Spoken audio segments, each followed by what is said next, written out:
So our ambassador to Ukraine thought that Steele's reports were flaky. One thought it was extreme, the Newland, and thought some of it never rung true.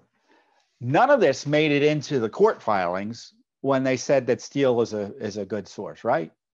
And it didn't prevent the State Department in late 2016 from working with this kook, because it is kooky.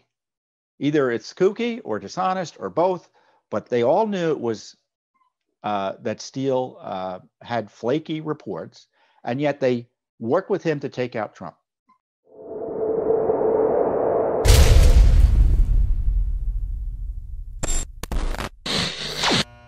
We have new revelations, which kind of prove my point about the lack of transparency, because they're in many ways a day late and a dollar short. But these are new revelations from the State Department that's breaking as we speak.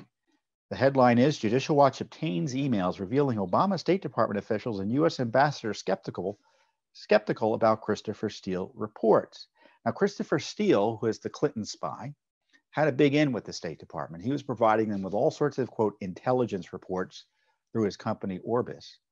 And as it came up in 2016, he and a State Department official, Jonathan Weiner, worked closely together, and Weiner worked with other Clinton operatives on this as well, to create aspects of the dossier that were used to try to target Trump. So Victoria Nuland, who was, I think, Weiner's supervisor in the Obama State Department, was also in on this corruption.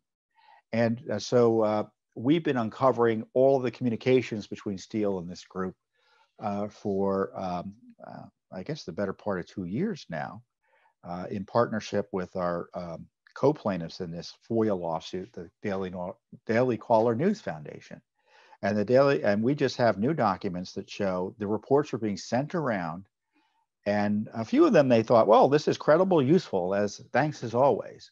But later the emails showed that they thought they were flaky, the reports.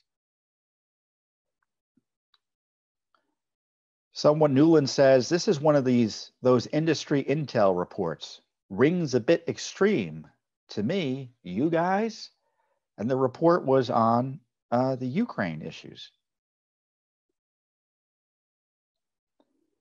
There's another one. Some of this rings true, some not. Again, more about Ukraine. Another one, the U.S. ambassador to Ukraine at the time writes about one of, again, Steele's Ukraine reports. So I'd put this in the same category as their other flaky reports. So our ambassador to Ukraine thought that Steele's reports were flaky. One thought it was extreme, the Newland, and thought some of it never rung true. None of this made it into the court filings when they said that Steele is a good source, right? And it didn't prevent the State Department in late 2016 from working with this kook, because it is kooky.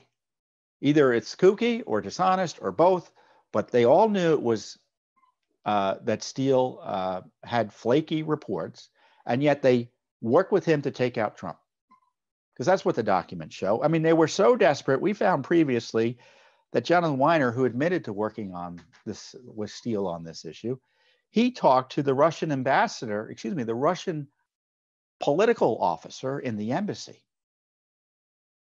I mean, talk about conspiracy and collusion a month before the inauguration of President Trump. So as I said in the statement, with the lawsuit with the release today, Christopher Steele had a willing partner with the Obama State Department, despite top officials having little confidence in his work. These documents demonstrate the Obama administration had multiple warnings that Steele was unreliable, yet they used his garbage dossier to target Trump.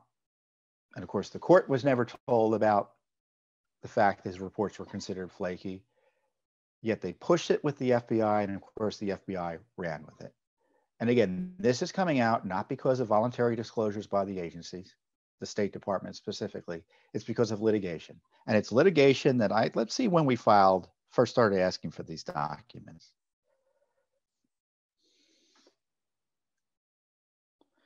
We had April 2018, 2.5 years ago. How do you like them apples? 2.5 years ago to get this basic information out. And it turns out that one of the officials here at Weiner, as I've been talking about, he admitted to destroying some of the reports that Steele was providing. So what is the State Department doing about the records that were destroyed? It's Clinton Redux, isn't it? It's just unbelievable. So we're going to keep on pushing. But it just shows you that I don't know where we'd be without Judicial Watch. I really don't know where we'd be. So we're going to keep on working hard on this issue. But there's more coming. And thankfully, the president, I think, is going to be chiefly responsible in the end for getting the more that is coming with Judicial Watch's help, because we're just asking that the FOIAs be followed and the law be followed. Imagine that, the president wanting to follow the law on transparency. The leftist media is outraged. I mean, it shows you how dishonest they are.